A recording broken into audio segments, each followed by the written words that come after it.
সংখ্যালঘু নির্যাতন তো হচ্ছে ভারতে, ভারতের এক একটা মসজিদ তারা ভাঙতেছে এখন। এটা এটা এটা একটা লক্ষণ। আস্তে আস্তে ওর মানচিত্র মসজিদের মতোই ভেঙে খান খান হয়ে যাবে ইনশাআল্লাহ।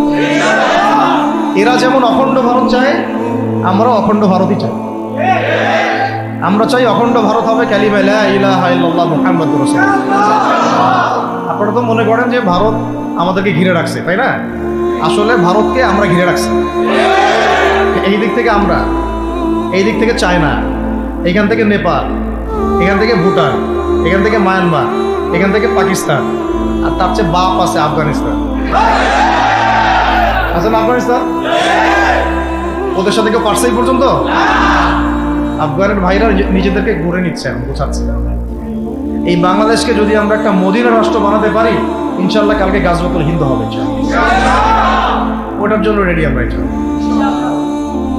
পাকিস্তানের কাছে কিছুই নাই, আছে খালি 10টা 12টা পারমাণবিক অস্ত্র, তাতেই ভয়ে কাঁপতে থাকে।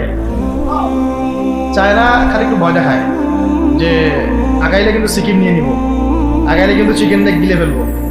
চায়নার ওই ছোট ছোট যোদ্ধাদের কাছে যে মাইকটা খায়, আর আমাদের এখানে দেখা যায় যে সীমান্তর মধ্যে একটা কৃষকও যদি সীমান্ত থেকে দূরেও হাল চাষ করে, ওকে গুলি করে মেরে ফেলে।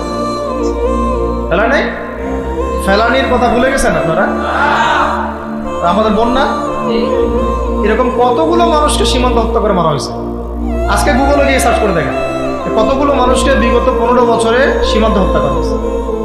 তো এখানে আমাদের স্বাধীনতার প্রশ্ন আসে না, এখানে গণতন্ত্রের কথা আসে না, সার্বভৌমত্বের কথা আসে না, না, বরং তারা ক্ষমতার জন্য ওদের কাছে ঈমান বিক্রি করে দিয়েছে।